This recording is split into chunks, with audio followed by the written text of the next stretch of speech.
Hello, bienvenue sur Reportart et sur la suite du cycle des vidéos de la rentrée où aujourd'hui on va parler des stages qui va être une case obligatoire à remplir.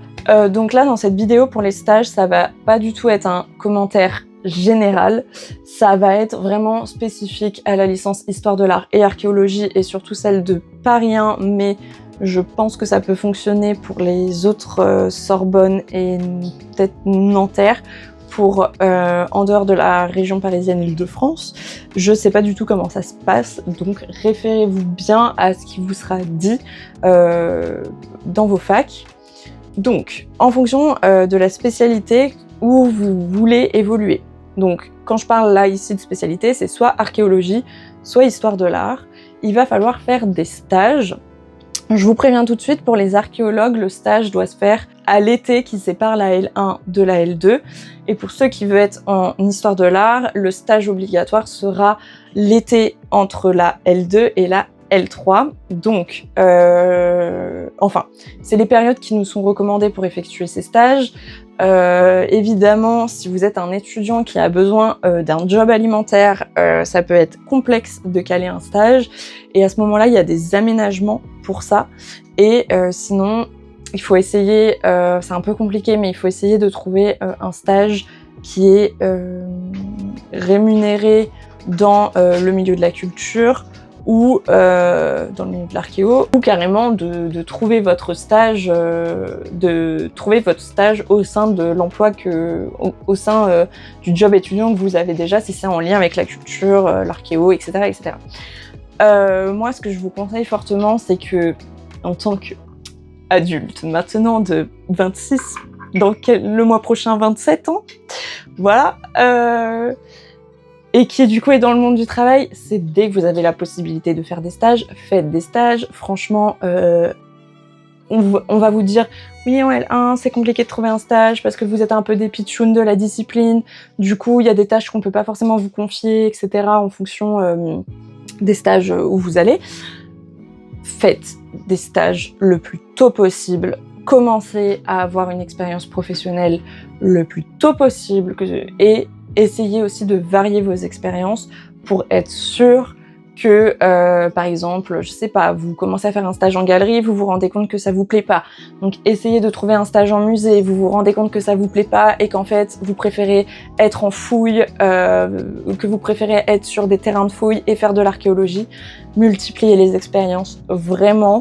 Je sais que ça peut être compliqué de trouver des stages et là on va en parler pour essayer, notamment je sais qu'il y en a beaucoup qui veulent des stages en musée et quand on n'a pas les contacts, quand on n'a pas la famille qui vient de ce milieu, c'est très compliqué. Je suis avec vous, j'étais avec vous. Donc pour trouver un stage, ce qui va être important, c'est de trouver les plateformes d'emploi et de stage qui correspondent à votre discipline.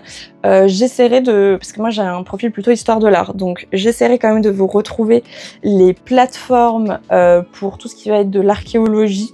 Je vous les écrirai là, comme ça vous pourrez vous diriger vers ça. Et pour ce qui va être de l'histoire de l'art ou de la culture plus largement, vous avez le site de Profil Culture qui est vraiment spécialisé là-dedans et qui, par exemple, pareil, si vous cherchez un stage dans le cinéma, ce genre de choses, il y a. Donc ça c'est vraiment la plateforme de base où je vous recommande. Il y a des stages, des emplois, il y a des services civiques, mais je crois que maintenant les services civiques ont été supprimés. Je crois que ça n'existe plus. Mais voilà, ça c'est vraiment la base pour trouver un stage. Mon autre conseil, il va falloir malheureusement passer par là, mais il faut se faire un LinkedIn. Un LinkedIn, putain, je suis une boomeuse, aïe aïe aïe. Bref, faites-vous un profil là-dessus. Essayez de suivre un petit peu les spécialistes de la discipline où vous voulez potentiellement faire un stage. Donc par exemple, suivre des galeristes, suivre des archéologues, suivre des conservateurs en musée, etc. Et suivez aussi les institutions. Donc je sais pas, suivez l'IDRAP, suivez l'INP, suivez le musée du Louvre, suivez les musées, les galeries de référence, ce genre de choses. Parce que très souvent sur LinkedIn, ils postent des offres de stage Et vous pouvez aussi vous chercher des offres de stage sur cette plateforme. Donc ça, je vous le conseille parce que il y a quand même très souvent des offres qui tombent. Donc ça, je vous le conseille très fortement. Et surtout, n'hésitez pas à suivre ces gens. Ils sont suivis par plein de personnes. Donc bon, ça va pas leur faire grand-chose, hein, mais vraiment de pouvoir suivre leur actualité et tout, c'est important, surtout quand ils vont demander des stagiaires. Suivez tout ça. Ensuite, vous avez aussi accès au réseau pro de Paris 1. Donc c'est sur votre environnement de travail où vous aurez accès à ça, et de temps en temps, voilà, il y a des offres qui tombent. Je trouve pas que ce soit le plus efficace pour moi. LinkedIn, c'est vraiment le plus efficace si on est assez actif dans notre recherche de stage. Donc, mais je vous le mentionne quand même. Et ensuite, si par exemple vous êtes en L1 et que vous voulez vraiment, mais vraiment faire un stage en musée, ce qui est quasiment impossible, voire impossible, mais bon, peut-être les miracles, ça existe, n'hésitez pas à demander à certains de vos chargés de TD s'ils peuvent vous aider à trouver un stage. Donc évidemment, essayez de vous adresser à un chargé de TD qui correspond à la spécialité où vous voulez faire un stage, parce que moi, je me souviens à l'époque d'une chargée de TD qui était extrêmement bienveillante avec nous et qui nous avait dit que globalement, elle nous partageait son carnet d'adresses pour trouver des stages, et c'est comme ça que j'ai trouvé mon premier stage en musée, parce que j'ai pu placer son nom en fait dans le mail de contact avec ce musée-là. Donc ça peut être très intéressant, très intéressant. Et vraiment, c'est la seule chargée de TD qui a été aussi bienveillante et active pour nous et pour notre recherche de stage, parce que en fait, comme nous, elle savait que c'était la galère. Voilà, qu'à partir du moment où on n'a pas de contact dans ce milieu, c'est chaud, c'est chaud de trouver. Donc voilà, je vous conseille fortement de faire ça aussi. Et s'il y a zéro offre, zéro piste, etc., essayez de trouver les mails des conservateurs. J'espère qu'ils vont pas tomber sur cette vidéo. Je pense qu'ils vont me détester, et genre, si un jour j'arrive à être conservatrice, je pense que je vais me détester pour ce que je vais dire. Mais essayez d'envoyer des mails directement au conservateur en expliquant votre situation, que vous cherchez un stage, que vous serez conventionné par votre fac, parce que ça c'est très important, un stage doit toujours être conventionné. Donc effectivement, ils reçoivent beaucoup de mails tout au long de l'année, et surtout sur les périodes de recherche de stage, vous ne serez pas seul à leur envoyer des mails, mais ça peut être intéressant si par exemple vous avez un profil qui les intéresse par rapport à leur spé, par rapport à leurs besoins à ce moment-là dans le musée, ça peut être intéressant. Il y en a qui sont très bienveillants. Si vous n'avez pas de réponse, généralement, c'est que c'est mort et ils n'ont pas le temps de prendre le temps de vous répondre. Donc voilà, c'est une autre solution, mais ça c'est un peu en cas d'extrême galère.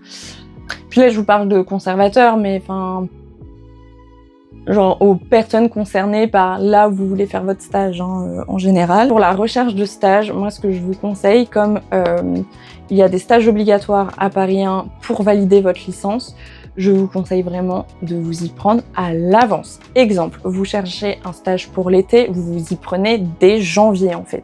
C'est chaud, mais commencez vos recherches dès janvier. Vraiment, c'est primordial de s'y prendre à l'avance, ne serait-ce que potentiellement pour multiplier les propositions de stage, choisir ce qui vous convient le mieux, prendre le temps d'écrire correctement vos lettres de motivation, de faire votre CV correctement, etc., etc. En parlant de CV, très souvent, en L1, forcément, on a très peu, voire pas, d'expérience professionnelle, et encore moins d'expérience professionnelle dans ces milieux. Donc, ça va être important d'axer votre CV sur vos compétences et sur ce que vous aimez aussi. Exemple, moi en L1, je cherchais un stage dans une galerie d'art asiatique parce que toujours passionnée par la culture japonaise. Et du coup, j'avais spécifié que, voilà, même si j'étais jeune étudiante, j'avais beaucoup lu sur le sujet, j'avais pour ambition de commencer à apprendre le japonais, que j'aimais beaucoup telle période historique au Japon, etc. Et que du coup, en gros, j'étais déjà formée sur le contexte historique et que j'avais du coup en fait déjà les connaissances des objets que pouvait vendre la galerie, par exemple.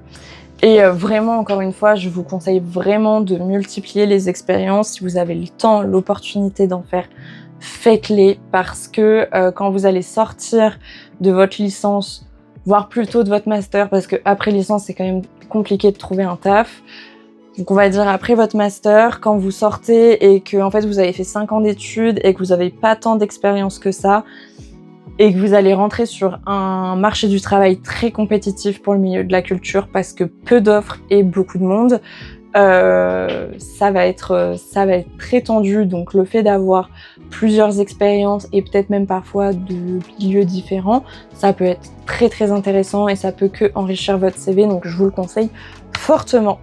Voilà pour cette vidéo sur les stages. Encore une fois, si vous avez des questions, allez voir la story à la une sur Instagram qui répertorie toutes les vidéos et tous les sujets qui sont abordés sur les vidéos spécifiques à la fac. Si vous trouvez toujours pas de réponse à votre question, vous pouvez laisser un commentaire et nous on se retrouve la semaine prochaine pour la suite.